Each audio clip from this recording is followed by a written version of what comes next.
What is up? So, today, I have been sitting on this parable, in the Bible, and I've been wanting to speak on it, and it seems very pertinent to the season that I'm in my life. And the parable, it's from Jeremiah 18, and it's the potter and the clay. So it's the parable of the potter. And it's specifically, like, the verse that really got me thinking and got me looking deeper into my heart is Jeremiah 8:16, which is, "O house of Israel, can I not do with you as this potter? Look, as the clay is in the potter's hand, so are you in my hand, O house of Israel." So, with that, I have been thinking a lot about being the clay, and sometimes God will take us and try to shape us and mold us back into who He intended us to be when we have shaped and molded ourselves into something other than His design. So when we idolize something else or someone else, especially with social media, it can happen so fast. When we hold anybody or anything above God, we are molding and shaping ourselves into something other than what God has intended us to be. And I'm guilty of that 100%. Like, everybody's guilty of it. It's not just like a one person has done it kind of thing. But when we allow God to be the potter in our lives and mold us and shape us, a lot of the times it can look like we're setting ourselves up for inevitable pain and hurt and uncomfortability.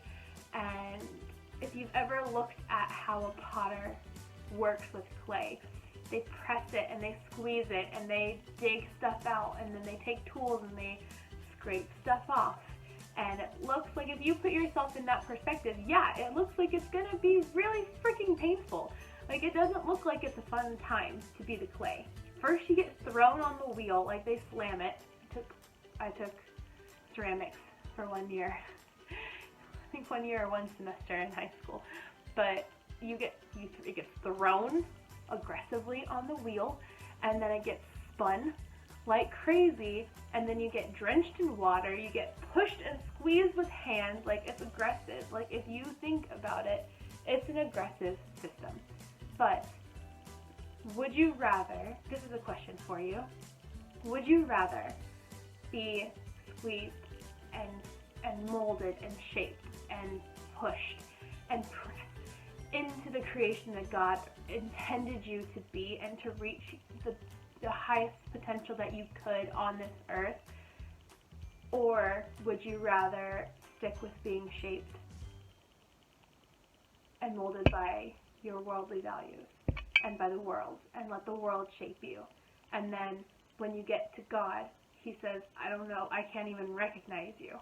That's not my creation, that's not my design, I don't know what that is.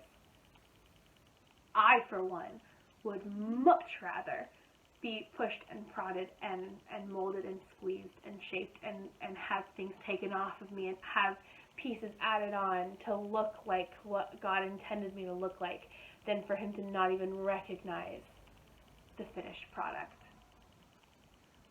That's insane. Like, to me, that's just mind-blowing.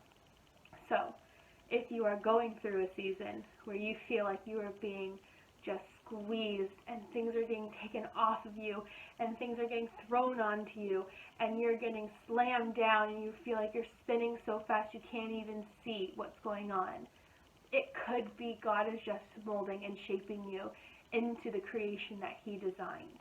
And that is the most motivating, inspiring thing, to know that it's not something against you, it's for you.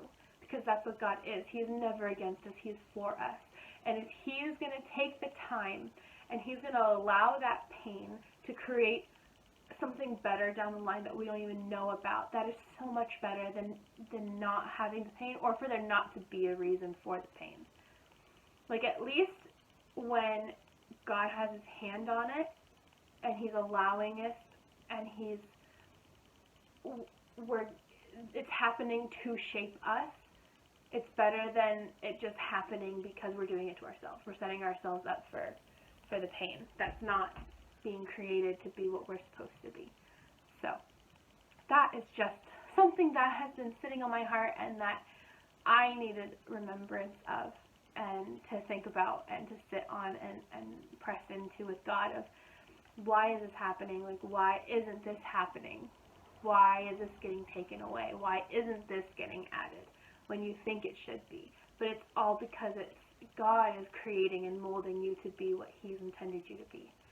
And I know I needed that reminder, so I figured someone else might need that reminder too. So I hope that resonated. I hope it meant something. If not, and you're still watching, you're super amazing and you're awesome. No matter what, you're awesome. But that is just something that has been sitting on my heart. I wrote it down. I kind of forgot about it, like over a month ago I wrote it down.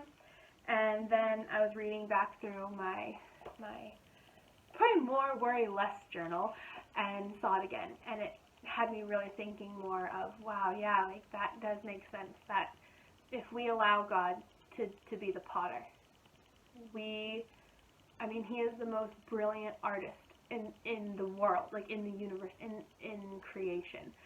So wouldn't you rather have that artist be the one in control of creating you rather than yourself, where we have flaws and we have problems and we have issues? I know I would.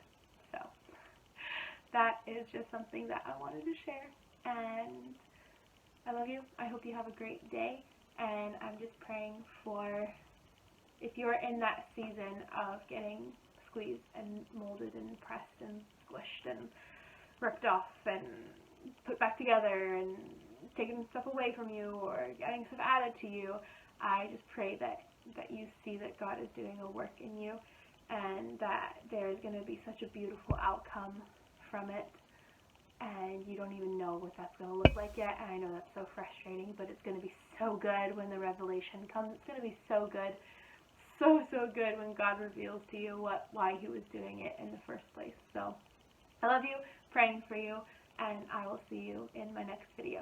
Bye.